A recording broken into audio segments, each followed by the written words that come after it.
Yan. Tama yung desisyon mo. Tama ka nang napiling pindutin. So welcome back sa lahat ng mga luma at sa mga bago naman. Kung bago ka lang dito sa channel natin, maganda mag-start ka muna dun sa part 1 hanggang umabot ka dito sa part 5. Tapos abangan mo yung part 6. Okay? So ayun, alam kong inip na kayo at gustong-gusto nyo na itong mapanood. So eto na, part 5 na tayo mga bossing. Let's go!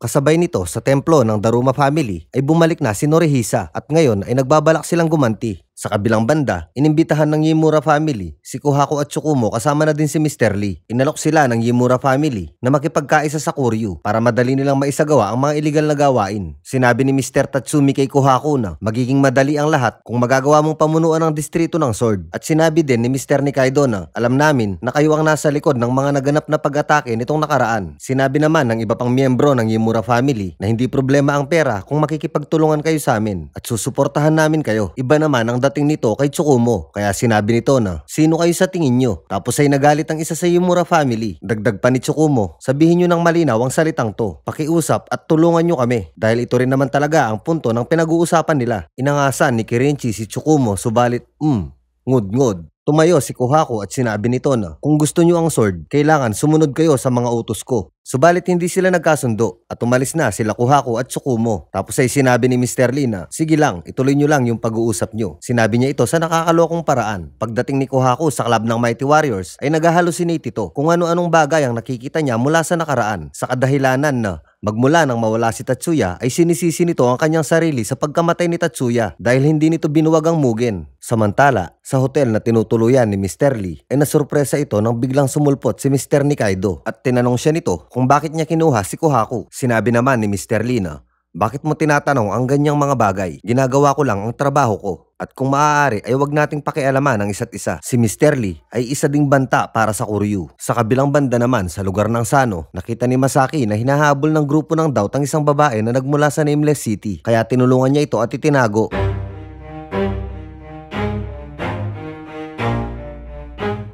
Nang mawala na ang mga humahabol sa babae, sinabi nito kay Masaki na pwede bang isama mo na lang ako? Napatanong si Masaki kung saan niya ito isasama. Sinabi naman ng babae na kahit saan pwede, kung saan mo gusto. Tapos ay nakaisip ng ewan si Masaki at pumayag na ito. Subalit nang aalis na sila ay nawawala ang motor ni Masaki. Samantala sa Itokan, tinawagan ni Kohaku si Cobra at pinapunta niya ito sa dating hideout ng mga Mugen. Ito ang unang pagkikita nila magmula nang nawala si Kohaku. Sinabi ni Kohaku na magmula ngayon, susunod na sa utos ko ang Sano Hoodlum Squad. Nagulat si Yamato at tinanong nito si Kohaku kung ano ang ibig sabihin nito. Sinabi ni Kohaku na sasakupin ko ang sword. Sinabi naman ni Cobra na wag mong sabihin ikaw ang may kagagawan sa mga nangyari nitong nakaraan. Sinabi naman ni Kohaku na ano naman ngayon kung ako? Nang lumapit si Yamato ay sinaktan siya ni Kohaku. Tinanong siya ni Cobra kung ano ang nangyayari sa kanya. Sinabi ni Kohaku na gusto nyo ba akong labanan? Gawin nyo na lang kung ano ang iuutos ko. Sa kabilang banda naman sa container yard, naghahanda ang mga tauhan ni Ryu para sa isang pag-atake. Subalit umaaligid na din pala ang Rude Boys. Kasabay nito, sinabi ni Ryu kay Tsukumo na medyo matagal ka ding natulog. Madami ng pagbabago ang naganap at inimbitahan niya ito para ipakita ang tinutukoy niyang pagbabago. Napansin kagad ni Ryu ang mga umaaligid na Rude Boys at umaayon sa sitwasyon ng kanyang plano. Pagdating nila sa lugar na sinadya ni Ryu ay naglabasan na ang Rude Boys.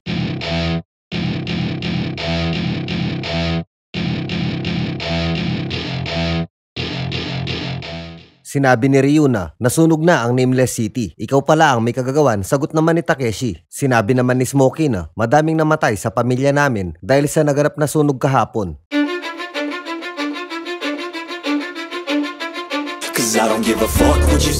At ngayong araw ay pagbabayaran mo ito. Nang papalapit na si Smokey para umatake ay biglang naglabasan ang mga tauhan ni Ryu.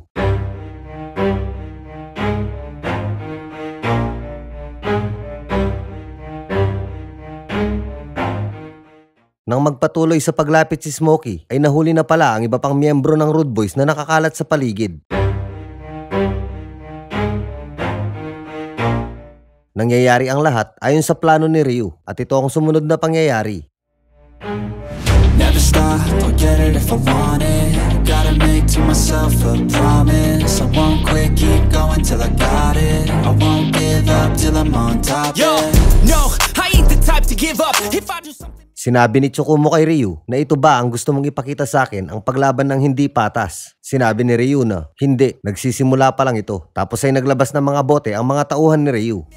Till I get what I want, I turn a business out of nothing into something I love. I got a poker face, but honestly I'm not one to bluff. I flip a switch, never miss, man, I always stay up. Don't let them see you, bitch, always have a plan and stay tough. This life ahead of you ain't easy, it was built to be rough. But that's what makes a personality, is tragedy, bro. So keep your head on your shoulders, now we ain't out here moving rocks, we out here moving. Sinabi ni Ryu kay Tsukumo na ang mga taong nabubuhay sa ganitong klase ng lugar ay madali lang talunin. Hindi gusto ni Tsukumo ang ganitong klase ng laban kaya umalis na lang ito. We ain't getting posterized, we out here making posters and we ain't got nothing to hide. We move forward like soldiers, you better wake up for the pay stub or you'll pay up, don't make love to the... Agrabyado ang Rude Boy sa ganitong klase ng laban kaya tinawag ni Smokey si Takeshi at itinuro ang tangke ng tubig. Change up, rearrange stuff to your greatness. Famous for the way up, play the game, bruh. Never stop, I'll get it if I want it. Gotta make to myself a promise. I won't quit, keep going till I got it. I won't give up till I'm on top, yeah. You know I'm always honest, there ain't no way I'm ever stopping. I won't quit, keep going till I got it. I won't give up till I'm on top, I'm always flirting with pain, she likes to hurt me and maim. I'm always working to change, but she's still lurking the same. I keep on building a dynasty while the haters be trying me, but they hate from inside. You see, hate themselves in society, so I let them speak quietly while my actions speak quiet. See, they be hiding in privacy with the screen or the identity to hate someone who's trying to be whatever they would like to be. We all feel the anxiety, we make our own rivalries. Yo, so where is all the positivity? I feel like we all just hate on everything, it's killing me. Thoughts build quick, causing different possibilities. Negative thoughts will cause different disabilities. So do better, work hard under pressure. If you got no time, work smarter than ever. Don't ever let them tell you that you can't. Habang tumatakas si Smokey, sinumpong ito ng kanyang sakit. At sinabayan pa ng pag-atake ni Ryu na may gamit na sandata at ito ang nangyari. Cause I don't give a fuck what you say. Yeah, I'ma do shit my way. So you can go kick rocks, I'ma stack bricks up, build what I want to make. Yo, I got a lot of shit to say, so I'ma do this every day. I'll be writing things until I'm fucking buried in my... Sa bingit ng kamatayan, ay biglang dumating si Hiroto ng Amamiya Brothers. So they put 'em on display, oh yeah, I rap with a certainty. I have a sense of urgency, a message for eternity, for everyone internally. I had some people burning me, but now they fucking learn to see I ain't the one to fuck with. Now they looking nervously and I don't really... Tapos ay tinulungan niya si Smokey. Tinanong ni Smokey kung bakit nandito si Hiroto. Sinabi naman ni Hiroto na, nandito ako dahil may kailangan ako sa'yo. You're gonna need some therapy. I got the motherfucking recipe. I've been cooking up hits, I'ma leave a legacy. You'll be looking... Tapos ay dumating din si Ice at nagsimula silang umatake. Cause I don't give a fuck what you say. Yeah, I'ma do shit. At sa pagkakataon na to, ay nasugatan ni Ryu si Smokey. I'ma stack bricks up, build what I want to make. Cause I don't give a fuck what you say. Yeah, I'ma do shit my way. Nagkaharap si Hiroto at si Ryu, subalit hindi makatama si Ryu. Tapos ay biglang tumulong si Ice. Sinabi ni Ice kay Hiroto na, mahina ka lang pala, hindi ka tulad sa sabi-sabi. Tapos ay biglang dumating si Sean at ang iba pang mga Rude Boys para iligtas si Smokey.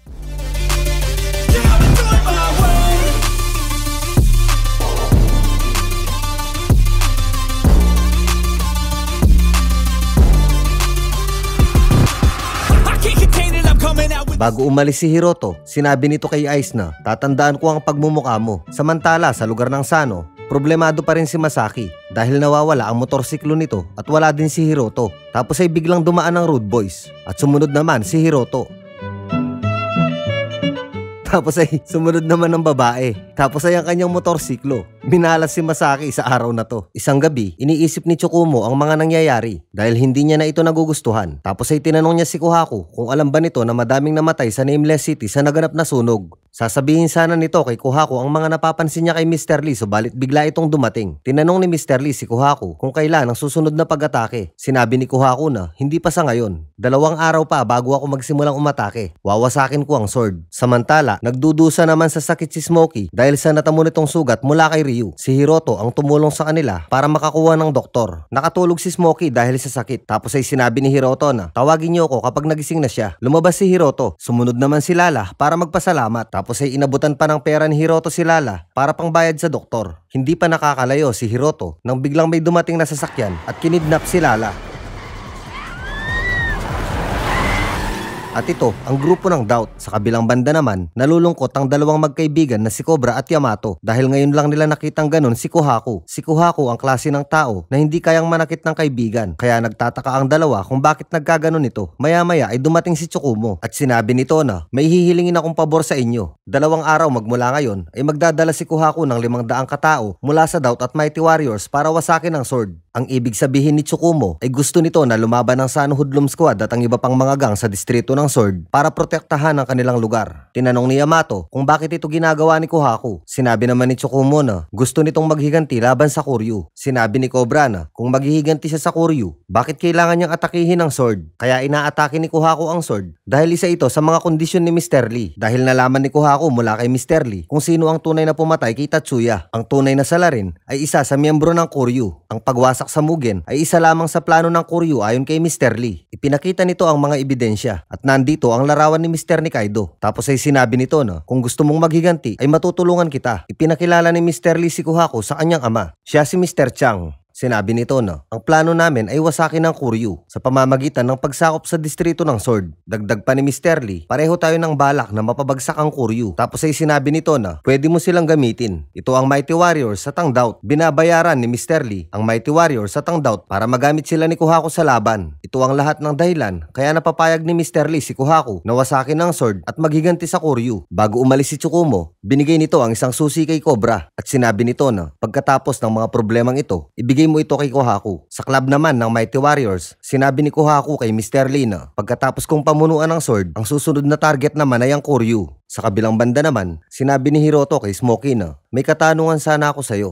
Tapos ay ipinakita nito ang isang larawan. Nagtanong si Hiroto kung kakilala ba ito ni Smokey. Ang nasa larawan ay ang panganay na kapatid ng Amamiya Brothers. Hindi sinagot ni Smokey ang tanong. Sa halip ay nakiusap ito kay Hiroto na iligtas nito si Lala at sinabi nito na siya lang ang nag-iisa kong kapatid. Sinabi ni Hiroto kay Masaki na nakidnap ang kapatid na babae ni Smokey. Kung tutulungan natin siya, baka makakuha tayo ng impormasyon sa kanya tungkol sa ating kapatid. Samantala, sa shop naman ni Yamato, ibinahagi ni Noburu ang mga nalalaman nito tungkol sa Koryu. Tinanong ni Cobra si Noburu kung bakit malaki ang interes ng Yimura family sa distrito ng Sword. Sinabi ni Noburu na hindi lang ang Yimura family kundi ang buong Koryu ay kumikilos para dito. Binabalak nilang tayuan ng malalaking kasino ang buong distrito ng Sword. At para matupad nila ang mga ito, kailangan nilang wasakin ang Mugen. Sa una ay nabigo sila subalit nagtagumpay din sila sa huli nang mamatay si Tatsuya. Nang mabuwag ang Mugen ay siya namang pagkabuo ng Sword. Kaya nabaling ang atensyon ng Koryu sa distrito ng Sword. Tungkol naman sa pagkamatay ni Tatsuya, hindi ganun kadali kahit makakuha pa sila ng ebidensya dahil sinusuhulan nila ang mga pulis. Sinabi ni Noburu na kapag nawasak ang Sword ay siguradong si Kohaku na ang isusunod nila dahil sa umpisa pa lang naman ay si Kohaku na talaga ang target nila. Subalit iniligtas ito ni Tatsuya kaya si Tatsuya ang napahamak. Nagtataka si Cobra kung paano nagkaroon ng maraming tauhan si Kohaku kaya nagagawa niya ang lahat ng ito. Sinabi ni Noburu na sa palagay ko ay tinutulungan siya ng foreign mafia. Ang tinutukoy ni Noburu ay ang Chanson Group na pinamumunuan ni Mr. Chang at ng kanyang anak na si Mr. Lee. Dagdag pa nito, pagkatapos ni Kohaku sa distrito ng Sword, siguradong ang susunod na laban ay sa pagitan ng foreign mafia at Koryu. Ngayon ay naiintindihan na ni Cobra at Yamato kung bakit nagkaganito si Kohaku. Balak nitong gumanti sa Koryu sa tulong ng foreign mafia. Sinabi ni Noburu na kahit sino sa kanila ang magtagumpay ay siguradong magdudusa ang distrito ng Sword. Samantala sa Itokan, nakiusap si Naomi kay Yamato na pigilan nila si Kohaku dahil ayaw ni Tatsuya ang paghihiganti. Kaya nagdesisyon ang Sun Hoodlum Squad at ang iba pang gang na lumaban at pigilan si Kohaku. Nang aalis na sana si Cobra at Yamato para umatake, kahit dalawa lang sila, ay biglang dumating ang 3 kulokoy. Walang balak si Cobra na isama ang Sun Hoodlum Squad dahil ayaw nito na masaktan ng kanyang mga kaibigan. Subalit dahil sa pangungonsensya ng 3, ay pumayag na din si Cobra at sinabi nito na ang laban na to ay para sa mga taong namatay sa Nameless City at sa laban na to ay nakataya ang ating mga buhay. Sinabi naman ni Dan na ang Sun Hoodlum Squad ay nakahanda kahit ano pa ang mangyari. Sinabi ni Cobra na tawagin niyo ang lahat ng Sun Hoodlum Squad. I'm taking shots at the enemy. I'm gonna make it to the top, leave a legacy. If I got something to say, you better let me speak. Turn it up a new degree, bitch, you ain't seen anything. I pop off with the new. Si Murayama naman ay nagbabalak tumulong ng mag-isa. Subalit hindi niya alam ay sinundan pala siya ni Furuya at ni Seki. Tapos ay nadaanan sila ng Sano Hoodlum Squad. Sinabi ni Dan na, bakit tatatlo lang kayo? Hindi ba ang dami niyong miyembro? Sagot naman ni Murayama na, walang kinalaman dito ang Oyahay. Dagdag pa nito, ayoko silang isama sa ganitong mapanganib na laban. Nang makaalis na ang Sano Hoodlum Squad ay biglang bumusina ang malalaking truck at sakay nito ang maraming tauhan ng Oyahay at sinisigaw nila ang pangalan ni Murayama. Nandito din si Todoroki at nakahanda ang lahat para tumulong. Sinabi ni Todoroki na, "Hoy Murayama, huwag kang sumusugod ng mag-isa." Sinabi naman ni Murayama na, "Bastardo, tawagin mo akong Mr. Murayama." At dito ay nagkasundo na ang dalawang ito at nananabik sila sa paparating na laban. Tapos ay dumating na din ang White Rascals. Sinabi ni Rocky na, kapag nawasak ang sword, sino pa ang puprotekta sa lugar na to at sa mga tao dito? At papunta na din ang iilan sa mga Rude Boys para lumaban at iligtas si Lala. Tapos ay paparating na din ang buong grupo ng Daruma family. Sa laban na to ay makukumpleto at magtutulong-tulong ang 5 pinakamalakas na gang sa distrito ng Sword. Ang 5 grupo na to ay may pare-parehong layunin. Ito ay para lumaban at pigilan si Kohaku.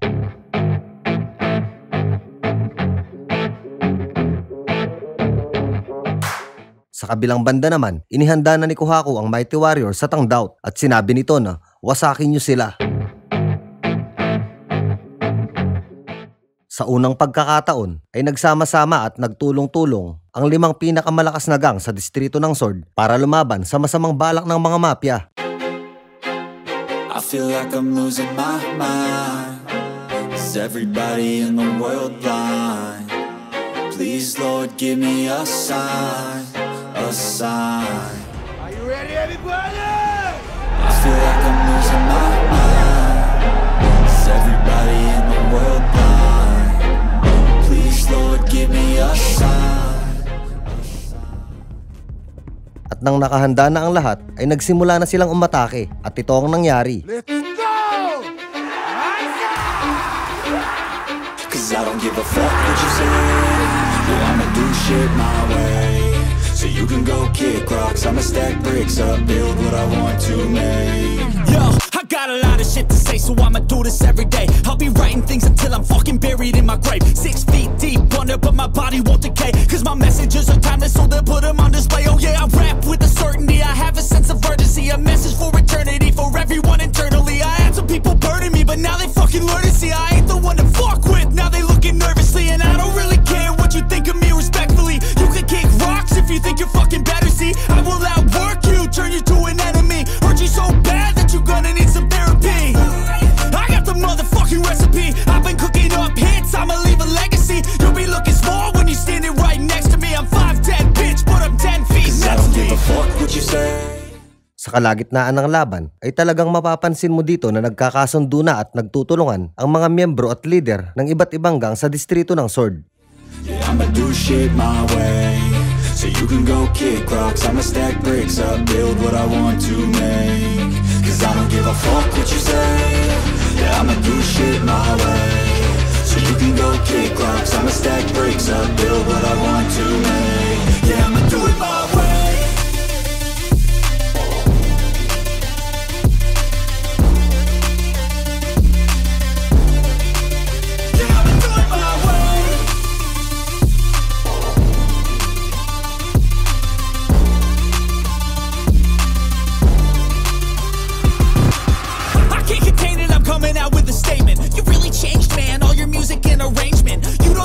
Shut your mouth, you can save it. I'm the same dude that got his come up from the basement. 100 songs, 100 weeks, didn't change it. Experiments, development, intelligence, and patience. I'll do it all again, cause I never feel complacent. Let's keep the good vibes, positivity's contagious. I'm never looking back, cause I made a life that's passionate. A college graduate suppressing all his talents, yeah. He found a way to go and change, become an advocate. For taking control of your life, go out and battle. And you think you have a dream, then act on it. Get after it, get out your head and fucking capture it. You got one life to master it.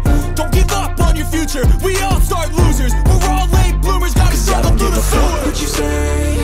Yeah, I'ma do shit my way. So you can go kick rocks, I'ma stack bricks up, build what I want to make. Cause I don't give a fuck what you say. Yeah, I'ma do shit my way. So you can go kick rocks, I'ma stack bricks up, build what I want to make. Yeah, I'ma do it my way.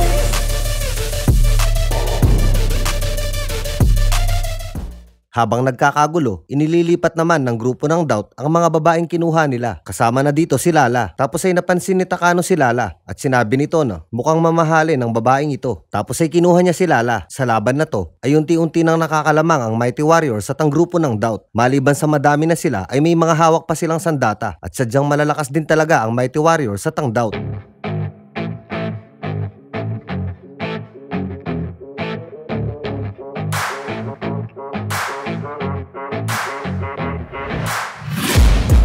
Taking shots at the enemy. I'm gonna make it to the top, leave a legacy. If I got something to say, you better let me speak. Turn it up a new degree, bitch, you ain't seen anything. I pop off with the new rock, electronic, blow the sonic roof up. I'm too honest when I take a few shots. They're too toxic, need to take the noose off.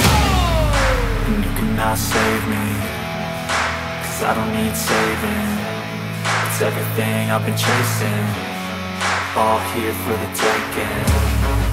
Don't wanna test your luck with me, I think I've had enough disease. I'm sick of all the bad thoughts, people who are half-nots. You are not as tough as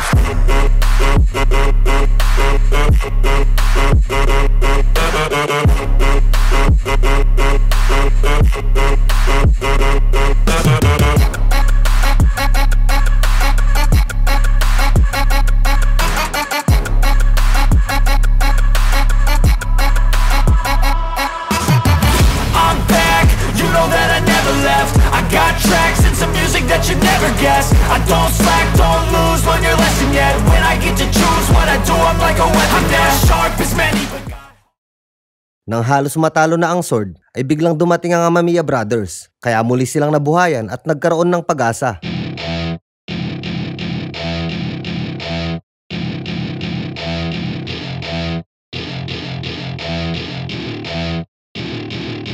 welcome to my party, we're just getting started. A life is a dream or a nightmare scarring. Hand me a drink cause I think I'm going all in. Get me a shrink who can catch me when I'm falling. Cover up my scars, flip the handlebars, crashing in my car, wake up in a bar. I'll be a superstar, just on my avatar. This world is so bizarre, empty out the reservoir.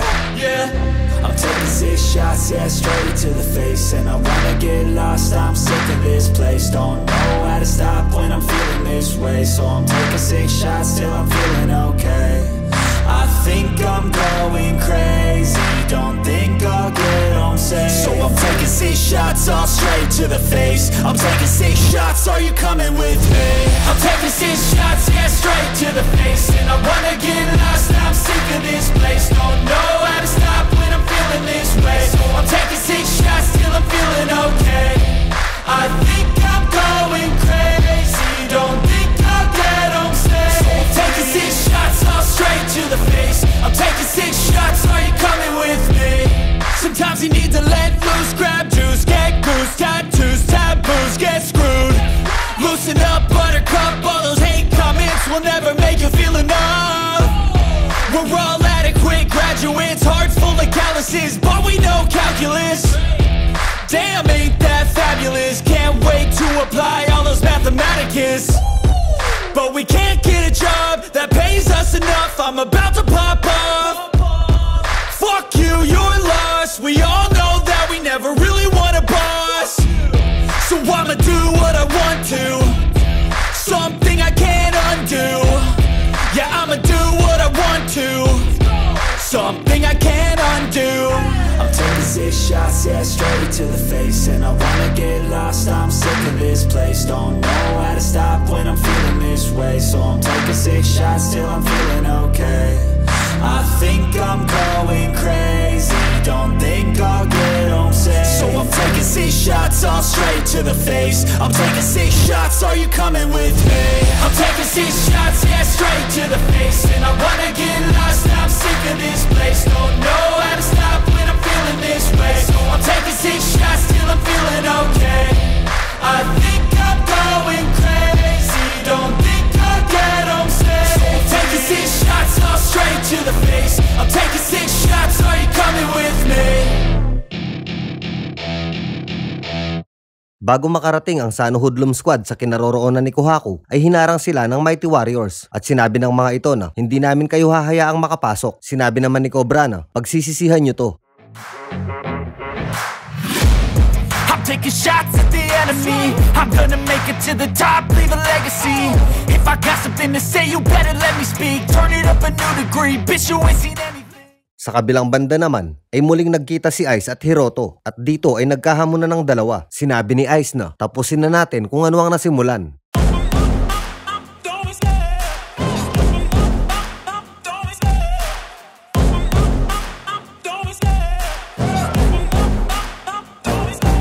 Love the chase and the hunt, and I set the pace when I'm running. I always take what I want and I always give it 100. Don't need a bank, no I'm funded. Play the game like it's nothing. I'm always thankful for something. Don't take for granted, stay humble. Now wake up, it's time to look at the enemy. Look in the mirror if he is no friend to me. It's not working out, maybe it's the chemistry. It's time to break up so I can make a better me. Better believe in your mind, cause it's everything.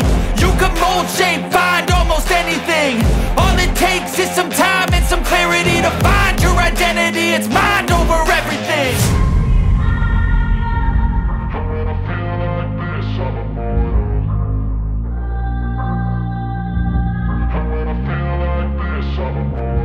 And when I feel like this, I'm immortal. When I feel like this, I'm immortal. When I feel like this, I'm immortal. When I feel like... Kasabay nito, hindi na makapagpigil si Tsukumo dahil sa mga nangyayari, kaya kinausap niya si Kohaku para pigilan. Subalit buo na ang loob ni Kohaku para maghiganti sa Kuryu at sinabi nito na wag mo kong hadlangan. Tapos ay ito ang nangyari.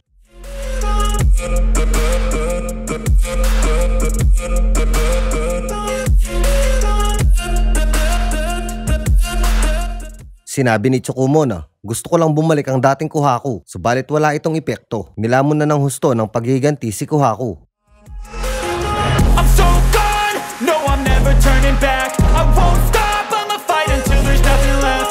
It's so on, you're gonna be hurting bad, cause I've been to hell and back. You don't wanna make me mad, I stay strong, you will never see me crack. And if you get in my way, you gonna feel the wrath. Gotta say it to my face while he's looking back. Mirror breaks after math, when I hate I attack. Habang naglalaban ang dalawa, tuwang-tuwa naman si Mr. Lee sa napapanood nito.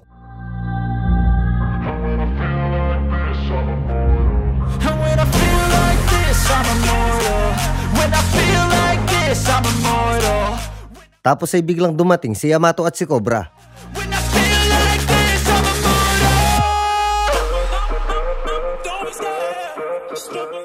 Sinabi ni Yamato na lalabanan ka namin at nakahanda kami, dagdag naman ni Cobra. I'm so gone, no I'm never turning back. I won't stop, I'ma fight until there's nothing left. It's so on, you're gonna be hurting bad, cause I've been to hell and back. You don't wanna make me mad, I stay strong, you will never see me crack. And if you get in my way, you gonna feel the wrath. Gotta say it to my face while he's looking back. Mirror breaks after math, when I hate I attack.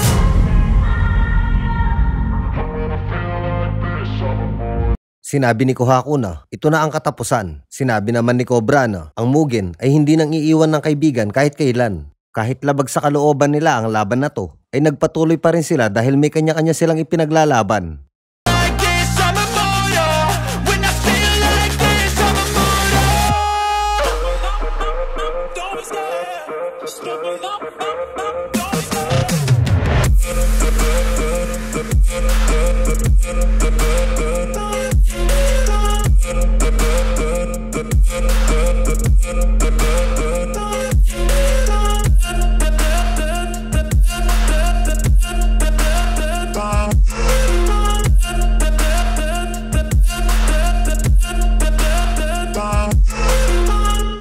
Dala ng pagmamahal nila sa isa't isa bilang magkakaibigan ay naaalala nila ang mga nakaraan noong buo pa ang Mugen. Even when you feel low, you can still go. Even when you feel slow, you can still go.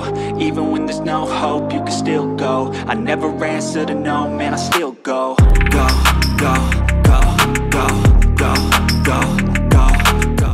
Sinabi ni Cobra kay Kohaku na hihintayin ka namin. Kahit gaano pa katagal ay maghihintay kami. Dagdag pa nito, nakikiusap kami. Bumalik ka na. Sinabi naman ni Yamato na ayaw ka naming mamatay. Dahil sa pinasok ni Kohaku ay malaki talaga ang tsansa na mamatay ito laban sa Koryu. Sinabi naman ni Tsukumo na pahalagahan mo ang buhay na meron ka. Ikaw mismo ang nagsabi niyan. At dahil sa mga salitang ito, unti-unti nang natatauhan si Kohaku. Kaya ginagawa ito ni Tsukumo dahil malaki ang pasasalamat nito kay Kohaku. Nagkakilala ang dalawang ito dahil sa motorsiklo. Noong hindi pa magkakilala si Tsukumo at Kohaku, nagkaroon ng hindi pagkakaunawaan ng dalawang ito at nauwi ito sa isang away. I don't ever slow up, no I don't take shit. I got no love for the fakeness. If you wanna play tough and wanna hate this, I'll always show up.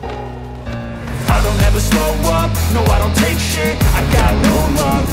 Subalit hindi umubra si Tsukumo. Napansin ng magkapatid na Konishi at Ota na mahilig din ito sa motorsiklo. Kaya inaya na lang ito ni Kohaku na magkarera. For the fakeness, if you wanna play tough and wanna hate this, I'll always show up and make a statement. Everything I do so instinctive and so passionate. Every word I move so descriptive like an adjective. I got a vendetta against people who bad live. Being negative when you should be getting after it. I got facts over tracks, this and that, spit slow, spit fast, knock the ropes, knock the gas, think I'm okay at last. Subalit sa hindi inaasahang pagkakataon ay sumemplang si Tsukumo. Nakita ni Kohaku na mahuhulugan ito ng mga kahoy, kaya naman dali-dali niya itong iniligtas. Tapos ay pareho silang na ospital. Nang lalabas na si Tsukumo sa ospital, ay binayaran na pala ito ni Kohaku at dito na nagsimula ang kanilang pagkakaibigan. Lalong natauhan si Kohaku nang sabihin ni Cobra na ipinabibigay ni Tatsuya ang susing ito. Ang susi na to ay ang susi ng dati niyang motorsiklo. Ayon kay Tatsuya, ibinenta ito ni Kohaku para may pambayad sa ospital si Tsukumo. Subalit sa hindi nalalaman ni Kohaku ay binili pala ito ulit ni Tatsuya para ibigay sa kanya. Bago mangyari ang trahedya, ibinili nito ni Tatsuya kay Tsukumo at ibinili naman ito ni Tsukumo kay Cobra.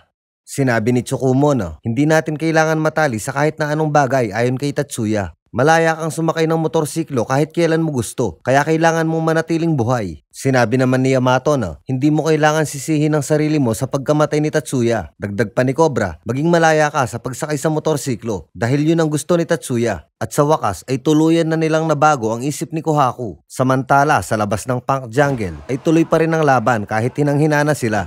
Nang sumigaw si Yamato ay natigilan ng lahat at nang itaas ni Cobra ang kanyang kamay ay nagsigawan na ang San Hoodlum Squad. Ito ay hudyat ng isang tagumpay. Kaya naman tumigil na sa laban ang Mighty Warriors. Mabilis na kumalat ang balita at nagsitigil na ang lahat at nagdiwang naman ang sword. Sinabi ni Norihisa na huwag niyong minamaliit ang sword. Sinabi naman ni Takeshi na oras na para hanapin si Lala. Samantala, wala pa rin bumabagsak sa laban ni Ice at ni Hiroto. Sinabi ni Hiroto na mukhang tapos na ang laban. Wala akong pakialam, sagot naman ni Ice. Nang magsisimula sana silang maglaban ulit, ay tinawag ni Masaki si Hiroto at tinawag naman si Ice ng Mighty Warriors. Sinabi ni Masaki na, seryoso kayo? Naglalaban pa rin kayo hanggang ngayon? Sinabi ni Pearl kay Ice na, wala nang saysay na ipagpatuloy pa ang laban na to dahil wala na tayong kikitain dito. Lumapit si Ice kay Hiroto at sinabi nito na, magkikita tayo ulit. Nailigtas na si Lala ni Hiroto at Masaki at sinabi nito na, okay na ang lahat. Nang magkita-kita ang sword, sinabi ni Norihisa na hindi pa tapos ang laban na to. At sinabi din ni Takeshi na walang kinalaman si Kohaku sa naganap na sunog sa Nameless City. Dagdag pa ni Rocky, ang Koryu at ang Chanson Group ang may kagagawan nito. Paalala pa ni Norihisa na kailangan niyong mag-ingat kung babanggain niyo ang Koryu at ang Chanson Group. Tapos ay dumating si Murayama at sinabi nito kay Cobra na aalis na ako sa Oyahai. Pwede ba akong sumali sa San Hoodlum Squad? Nagulat ang lahat sa sinabi ni Murayama. Nang tanungin ni Cobra si Chiharu ay hindi ito sumang-ayon. Kaya nagtawanan ng lahat. Sinabi naman ni Murayama na nagbibiro lang ako. Naniwala naman kayo. Tapos ay umalis na ito at sinabi nito kay Takeshi na ikumusta mo ako kay Smokey. Masaya at nakangiting umuwi ang lahat. Naihatid na din ni Hiroto si Lala at nakakuha na din ito ng impormasyon kay Smokey tungkol sa kanyang kuya. Nagpasalamat si Lala kay Hiroto. Sinabi naman ni Hiroto na magpasalamat ka sa kuya mo. Sa kabilang banda, umuwi na din ng magkasama si Tsukumo at Kohaku. Kasabay nito ay napagalitan si Mr. Lee sa kanyang ama dahil sa pagkabigo nito sa kanyang mga plano. Kaya naman galit na galit ito sa sword at nagbabalak ito na magiganti. Kung mapapansin, wala si Ryu sa naganap na laban dahil si Ryu ang susunod na presidente ng Koryu. Siya ang nag-iisang anak ni Kuze Ryushin. Si Kuze Ryushin ang presidente ng Koryu o ang tinatawag na Nine Dragons at si Ryu naman ang papalit sa kanya.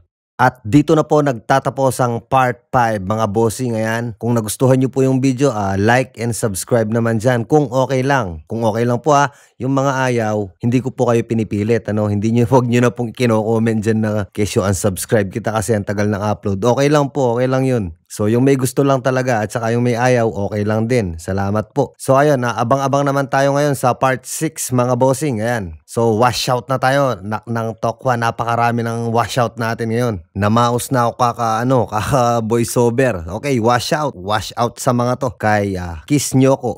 O Kiss Nyo daw siya. Kay Chris Jel Bagasina Apoon. Bisan Uno TV Vlog from Surigao City. Ayan, washout po sa inyo dyan sa Surigao. At Side A Balya. Balya ba to o Bala? Side A Balya. At kay Bernardo Sulfelix. Murphy Muli from Pampanga. Aroy, Kapampangan ka soy. Washout kaya ka washout. Sana manalbya ka palagi ka rin video tamo na. At kay, ayan, washout din kay Joel Kagyat, Mojahid Balabaran. Mojahid ba yun? Mohahid Balabaran. At kay Kevin Rotone, Almel. Hirap talaga ako mag-pronounce ng mga pangalan tsaka apelyido. Okay, washout kay Almel Mensidor, gwapong kay gwapong Keirel. Keirel. Sorry, nahihirapan ako talaga mag-pronounce ng mga pangalan niyo. Hindi ako sure kung tama yung basa ko. Gwapong Keirel from Mindanao. Kay Manuel Regalado, kay Lance Jerome, kay Samuel Endico from Taytay Rizal, kay Jericho 092, kay Robin Montero, kay Kent V Condes, kay Darren Mirabete Mirabet, kay Pritz Nel Galang, kay Hamela Garcia, ayan, Food Panda Rider, Bulihan, Cavite. Ayan, washout sa mga natin dyan, Food Panda Rider. At kay, washout din kay Marie B. Felisario, kay Arnel Noha, Ramon Castillo, shoutout sa mga kaalma mater niya na Tresquillon, Padregal Community Chapter, Arriba Tau Gamma P. At kay Conad Boys ng Rome, Italy, from Geterendosa.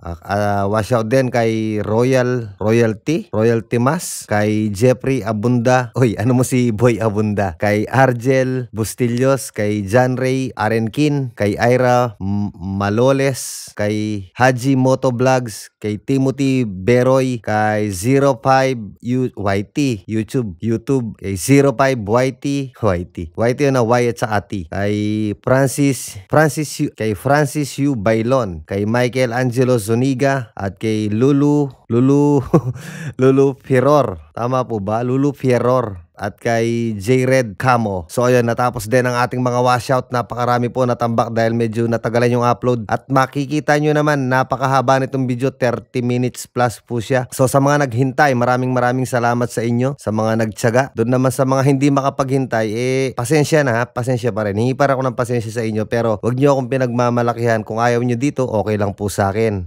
Hindi ko po kayo pinilit, okay? Maraming salamat po sa lahat ng solid supporters natin dyan. Tanda ko na yung mga pangalan ng mga solid dyan. Sana hindi po kayo magsawang sumuporta. Okay, abang po tayo sa part 6.